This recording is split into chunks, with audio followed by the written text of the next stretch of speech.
Kung pampulutan at malakas mabulutan ang mga niya kainuman ninyo at ginagawa ng kanin, yun, lagyan nyo ng 10 labuyo. Hello mga kabananas! Good morning sa inyong lahat maski medyo maulan ang panahon ngayon. So, ang gagawin natin ay bupis. Medyo nakakalimutan na natin yung bupis, pero medyo masarap ito. Ngayon, mura lang ang bupis. Ito, ang 1 kilo is 150 pesos. Iyan ay consist of atay, lapay, puso, at bituka. So, iyan ay malinis na. Ngayon, mga kapatid, mga kabananas, hindi nyo na kailangan individual na bibilhin yon. Kasi sa palengke, meron na nagtitinda na chop-chop na siya. O pagkabili nyo, hugasan nyo lang na maigi. Tapos ito ang mga ingrediente para mabuo ang bupis. Okay, ito na nga yung bupis natin na chinap-chop na. Lalagyan natin ng labanos, carrots, at mga kapatid, siguro bihira nyong gawin yan. Itong kangkong na to, ilinalagay ko to. Pero sa amin, sa probinsya namin, sa Bicol, pag linalagyan namin ng kangkong at saka kaunting gata, ang tawag namin doon is kandingga. Pero wala tayong gata, so ito, normal na bupis. So, may kaunti tayong toasted, meron tayong leeks, meron tayong siling sigang, at makikita nyo naman sa market lahat ito, meron. Tapos meron tayong kaunting oyster sauce, may sugar, brown sugar, toasted garlic, mga pandekorasyon na lang. At itong laurel, sibuyas, luya, paminta, etc. etc. at saka itong bawang. At ang magpakulay natin, ito atsuete. Ngayon mga kapatid, o kabananas, ito yung pinagtabasan ko na nitong kangkong stock. Ito, mamaya igigisa natin to at ilalagay natin sa ibabaw. Kaya magandang tingnan yan. So, umpisahan na natin mga kapatid, kabananas. Buksan na natin itong kaawa natin at lagyan na natin ng mantika. Okay? Una, lalagyan natin ng bawang. Medyo malaki-laki kasi ang bawang linalagay ko para malasang-lasa. Tapos, ako, kapatid, linalagyan ko ng yung iba hindi linalagyan ng luya, pero ako linalagyan ko ng luya para maalis yung lansa nung mga lansa ng bupis.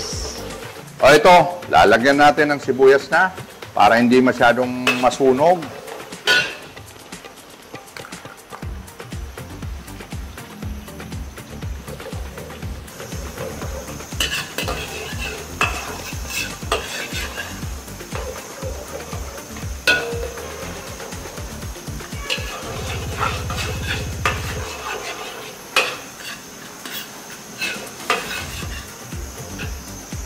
At mga kapatid, mayroon pala akong pinahabol muna yung kamatis. Hindi ko na ipakita sa inyo. Nasa gilid lang pala yan. Lalagyan na natin ng kamatis para medyo may konting asim.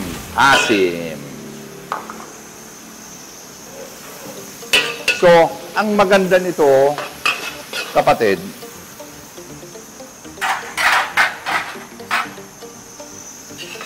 yung kamatis, medyo luluto-lutuin ng maigi para yung juice nyo at saka yung juice ng kamatis sumasama na sa mantika at saka dito sa mga sibuyas, bawang at luya. Yun ang masarap, maski nga yung pag nagigisa ka ng mga ibang luto, basta ang kamatis ay nadudurog na, napakasarap. Yan, medyo durog na mga kapatid. Ilalagay na natin ito. Bupis.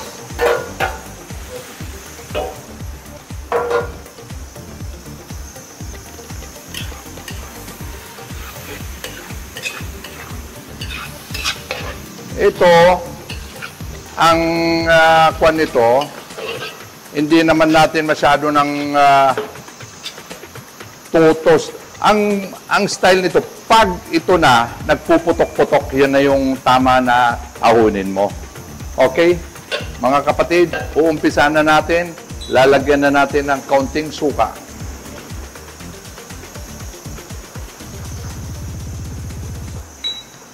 At lagyan natin ng kaunting patis. Ako palagi akong naglalagay ng patis, hindi na ako naglalagay ng sili.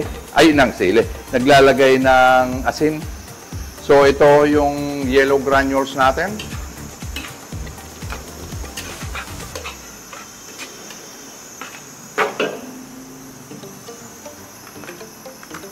Paminta, mga kapatid.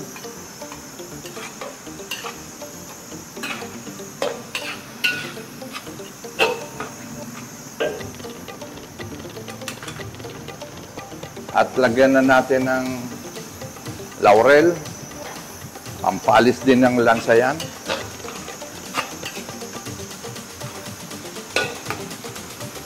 Tingnan mo, mga kabananas, walang kaamoy-amoy yan.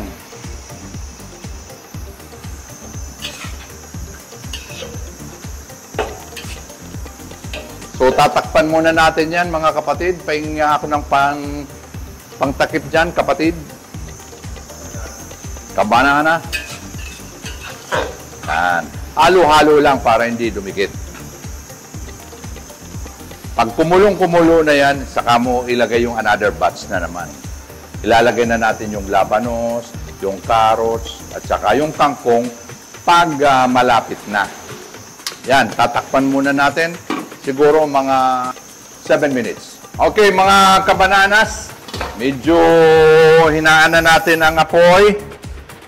Medyo naluto-luto na. Iba na ang amoy. Amoy bupis na. So, medyo tuyo na. Kung sa inyo, sa bahay ninyo, mga 7 to 10 minutes yung pakukuluan. So, ito, lalagay ko na yung carrots.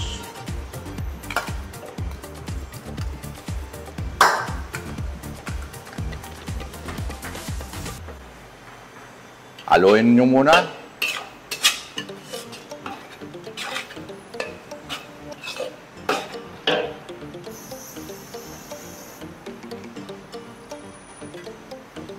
Labanos.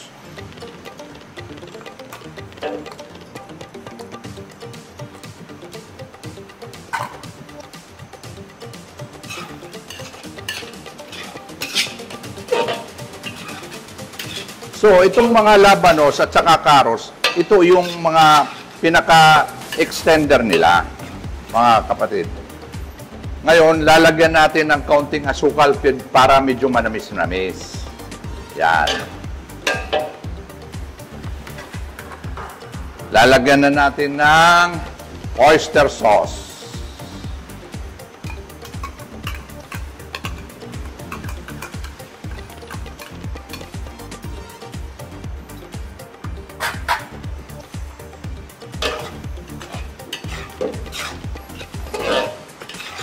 So, ito mga kabananas.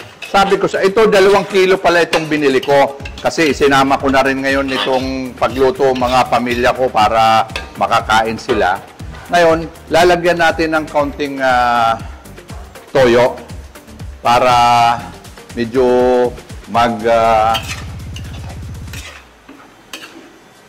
kaunting kulay. Tapos ito na, yung atsuete. Yung atsuete, pag bibili kayo sa palengke, sasabihin nyo 5 piso, yung basa na kamo. Yun yung mayroon ng liha. Pag linagay nyo sa isang mangkok o sa isang mug, pag linagyan nyo ng mainit na tubig o regular na tubig, yun, magkukulay na siya ng ganito. Okay? Mamumula na siya. Yan. Kaya ang bupis makikita. Kasi pag medyo walang kulay, hindi siya attractive, hindi siya attractive sa mga kakain para hindi siya masarap tingnan. Yan. Meron na siyang kulay-kulay na.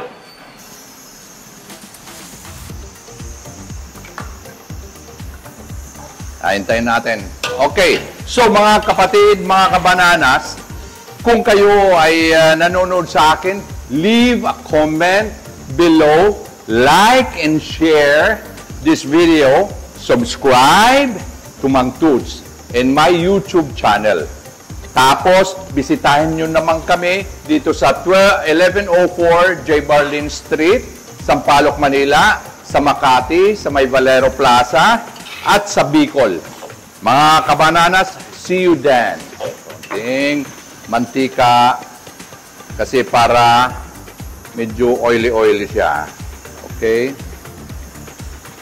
Ngayon, mga kabananas, pag pumuputok-putok na to, mamaya, pag pumuputok-putok na to, yun na yung oras na aanguin ninyo. Okay.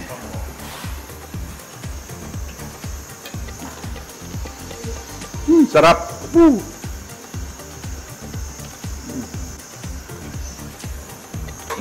Malambot na. So, mga kabananas, tinikman ko, medyo kulang pa sa may mga kulang pa ng kaunti, granules, paminta,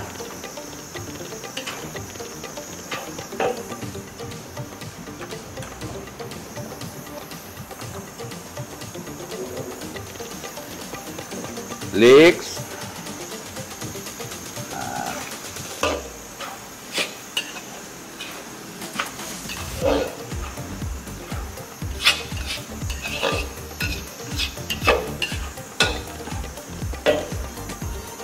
at saka mga kabananas, alam mo, ang masarap sa bupis, yung palaging inuulit-ulit. Yung inulam mo ngayon, tapos bukas uulitin mo, at medyo nasusunog-sunog na at nagmamatik ka na, napakasarap niyan. O, di ba? Very attractive and na kaaya-ayang kainin na itong bupis natin na to. Okay? So, ilalagay na natin itong kangkong shoot or para medyo maayos-ayos na. Ngayon, mga ka-bananas, ito pwedeng pulutan, pwedeng ulam, pulutan, ulam sa bahay. Ngayon, ito, may mga sili akong ginawa. Nag-slice ako ng siling sigang at saka buo lang para pampabango. Ngayon, kung gusto ninyo na yung mga bata ayaw nila ng maanghang, pambahay lang, so kaunti lang ilagay nyo. O yung buo lang na siling sigang ang gamitin ninyo para pampabango lang. Pero kung pampulutan at malakas mabulutan ang mga kainuman ninyo at ginagawa ng kanin, yun, lagyan nyo ng 10 labuyo. So, wag na natin masyadong hintayin na pumutok kasi baka maputukan tayo. I-off ko na natin at tamang-tama na ang lasa nito. Okay? Ito na. Nagsaing na ba kayo? Baka kayo hindi pa nagsasaing luto na yung ulam natin. So, ilalagay ko na rito sa plato, sa serving plate, at lalagyan na natin ng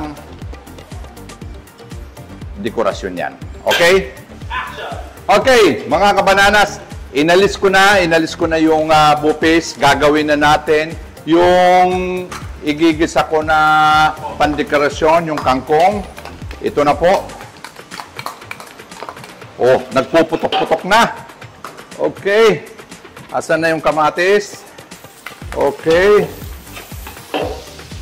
Kaunting sibuyas. Okay. Nandyan na.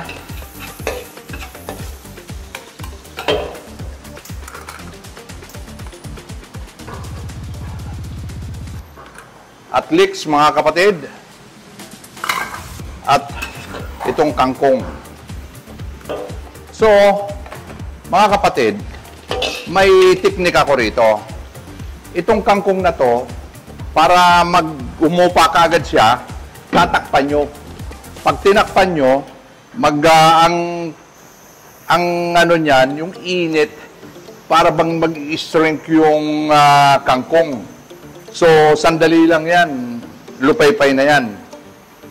Yung kangkong. Tapos saka mo gisa-gisahin. Tapos na kaagad yan. Shoutout sa mga Luzon, Visayas, Mindanao na mga subscriber ko. At sa overseas, yung mga OFW, I love you guys. Sana itong niluluto ko makatulong sa inyo. At sana sa mga overseas may makuha kayong bupis doon at makapagluto kayo. O, ito na. O, tingnan mo. O, nakita mo yan? Lupay-pay na kagad yan. O. Tapos, konting ano lang. Konting tuyo-tuyo lang. Tapos, lagyan natin ng garlic. Tapos na. O, patay na natin. Kasarap niyan. Baka mamaya, yan lang ang ulamin ninyo.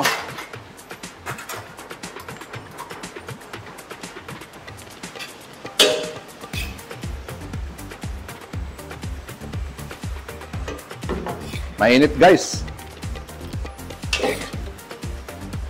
Yan. Lagyan pa natin uli ng ano, patakan natin ng kaunting garlic. Ayan. O, ito na ang bupis ni Mang Toots. Mga kabananas, nagustuhan nyo ba? Masarap ba ang ating bupis? Natikman nyo na ba at naluto niya? So ngayon, leave a comment below and like and share this video. Subscribe to Mang Toots YouTube channel and visit our branches in 1104 J. Berlin Street at Makati Valero Plaza and Tandaay Nabua Camarines Sur. Okay? See you! Bye-bye!